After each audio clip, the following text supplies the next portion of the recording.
statistics for mass layoffs, 50 or more people in the United States. He found about 1 million people out of a workforce of roughly 150 million were part of a mass layoff in 2004 and 2005. Stick with me. Only a small percentage of these layoffs were due to the exportation of jobs. Kierkegaard wrote, "The combined employment effects of offshoring and offshore outsourcing represent just 4% of all separations from mass layoffs in the United States in 2004 to 2005. Now, they needed to go back. I mean, this is, again, I wrote this in 2009, so they have to go back and pull all the stats, and they can't do it in real time. So what he's saying in his research is that mass layoffs, that is, 50 or more people in a company and so forth, the vast majority of that had nothing to do with outsourcing jobs overseas. This is what I keep talking about, that the federal government is the biggest obstacle to job creation and job maintenance in this country. It's not Mexico. Mexico has a nothing economy. And what of the so-called giant sucking sound of jobs moving to, say, Mexico as a result of NAFTA, the North American Free Trade Agreement? By the way, how many hosts have the guts to just jump right into this? Just stick with me. Which essentially eliminated numerous trade barriers among Mexico, Canada, and the United States.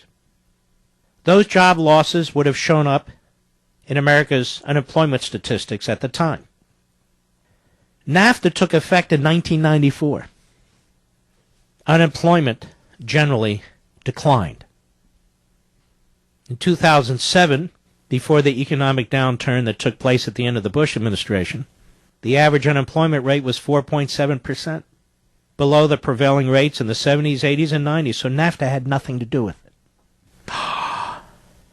My God, get the hell off the radio! I'm never listening to you again! I said NAFTA had nothing to do with it. The federal government had everything to do with it. The statist ignores the benefits of free trade because it undermines his agenda, as I wrote in 2009. When a computer company lowers costs by opening a call center in India, the price of the computer goes down, benefiting Americans. Money's then freed up in the United States to spend more productively.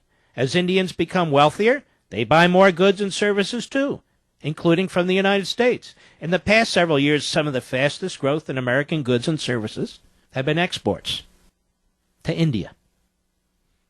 And what are the benefits of foreign investment pouring into the United States, or what I called insourcing? According to the Commerce Department, foreign investment created 447,000 new jobs in the United States between 2003 and 2007. 2007, 5.3 million Americans were employed by U.S. subsidiaries of foreign corporations. And those companies maintained a payroll in the United States for American workers of nearly $370 billion. You see what happens when you put in big tariffs? You destroy all of these business relationships. Now let's talk about the Great Depression. As I wrote then, the seeds for the Great Depression were actually sown before the stock market crash of 1929. In 1928, during a recession and struggling housing market, the Federal Reserve Board severely cut the money supply, severely tightening the money supply. The discount rate to banks was increased 4 times. In fact, the money supply shrank 30% over the next 3 years. In other words, they kept pulling money out of the economy. By slashing the money supply and cutting off lines of available credit, the economy quickly and badly contracted. At the same time, Congress was debating the passage of the Smoot-Hawley Tariff Act. Was the most draconian protectionist bill in American history. Investors reacted. The stock market became unstable, and over a 3-day period in October 1929, it crashed. President Herbert Hoover, who today is widely and wrongly considered a hands-off free market disciple, signed the Smoot-Hawley Tariff Act into law in June 1930. This came on top of the Fortney-McCumber Tariff of 1922, which had already dealt a terrible blow to the agricultural economy. These tariffs slammed the door on the importation of foreign produce and goods, igniting an international trade war that blocked the exportation of domestic produce and goods to foreign markets. In 1930 and 31, federal spending soared to try and make up the difference, with hundreds of millions of dollars at the time paid in subsidies to farmers. Congress established the Reconstruction Finance Corporation, which distributed hundreds of millions of dollars to businesses. In 1932, Herbert Hoover signed the so-called Revenue Act, the largest increase in peacetime history, doubling the federal income tax. The top bracket jumped immediately from 24% to 63%. And later it would go to 90%. Efforts by Hoover, Congress, and the Federal Reserve to limit the effects of a recession turned into a monumental disaster. In 1932, Franklin Roosevelt ran against Hoover on a platform of cutting taxes, cutting subsidies, cutting government, and balancing the budget. Upon taking office, however, Roosevelt radically changed direction. Roosevelt was never a capitalist. As Roosevelt advisor Rexford Guy Tugwell would later explain, "We didn't admit it at the time," he said, "but practically the whole New Deal was extrapolated from programs that Herbert Hoover started." Quote, unquote. Lawrence Reed of the Mackinac Center for Public Policy notes that during the course of his presidency, FDR raised the top rate, I'm making a correction, to 79% and then 90%. So Hoover took it to 63%, and then FDR topped him. He instituted the National Industrial Recovery Act in June of 1933, which forced manufacturing industries into government-mandated cartels and empowered a massive federal bureaucracy to dictate production and pricing standards covering 2 million employers and 22 million workers. This is my point.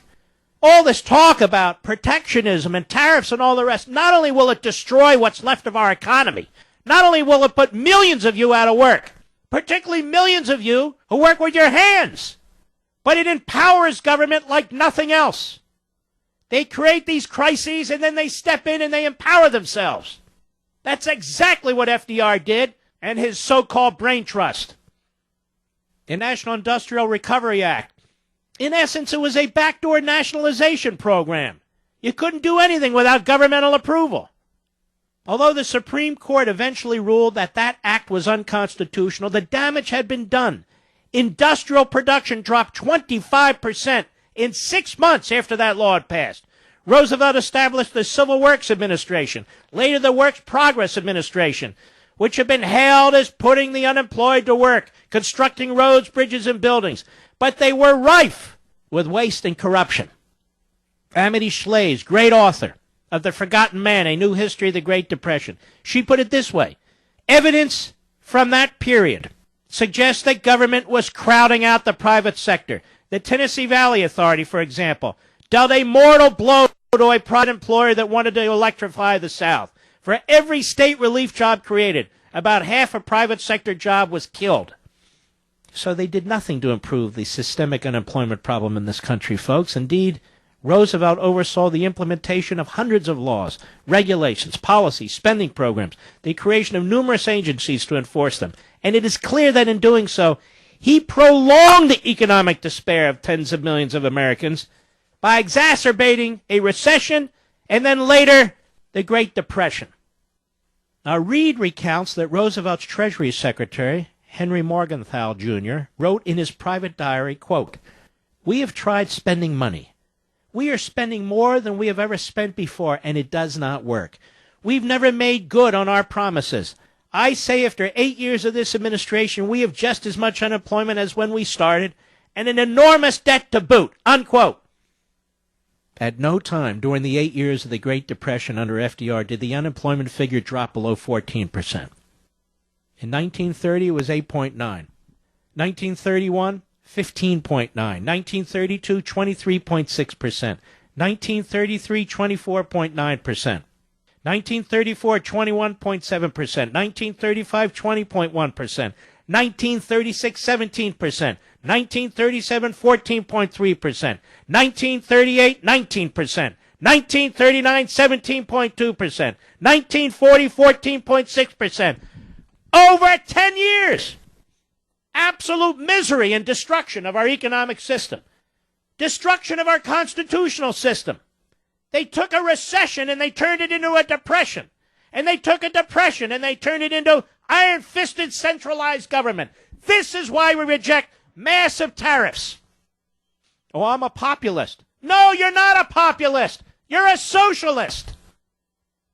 Now, according to an extensive 2004 study by UCLA economists Harold Cole and Lee Ohanian, this is why Liberty and Tyranny is the most successful conservative book in modern times. Seriously. Going on to 1.5 million sold. They said Roosevelt's, quote, ill-conceived stimulus policies extended the Depression by 7 years. They relate that, quote, high wages and high prices in an economic slump run contrary to everything we know about market forces and economic downturns. They said, as we've seen in the past several years, salaries and prices fall when unemployment is high by artificially inflating both. The New Deal policy short-circuited the market's self-correcting forces. Oh, we hate the market. Oh, what are you, a free marketer? Hey, what's with the markets? We need fair trade, not free trade. Everything's got to be equal. Fair, not even fair. The economists point out that the NIRA, remember I told you about that law that the Supreme Court eventually threw out, exempted more than 500 industries, accounting for about 80% of private non-agricultural employment from antitrust protection. As an what they did is they created these industrial cartels to do their bidding, the FDR brain trust. So they set aside the antitrust laws for certain industries. They just did it. They had a pen and a phone, too. Well, not so much a phone, certainly not a cell phone. And they used these cartels and these industries, these crony capitalists, to impose their will. They explained the fact that the Depression dragged on for years convinced generations of economists and policymakers that capitalism could not be trusted to recover from depressions, and that significant government intervention was required to achieve good outcomes. Ironically, they write, our work shows the recovery would have been very rapid had the government not intervened. But you had 20 years of intervention, 20 years of economic disaster, people losing everything they had and everything they have. Started with a recession. Then one set of tariffs in 1922 that killed the agricultural industry. And then the second one, Smoot-Hawley. And a collapse of the stock market, a trade war, and then post-constitutional government. This is why we discuss history on this program. This is why it's important.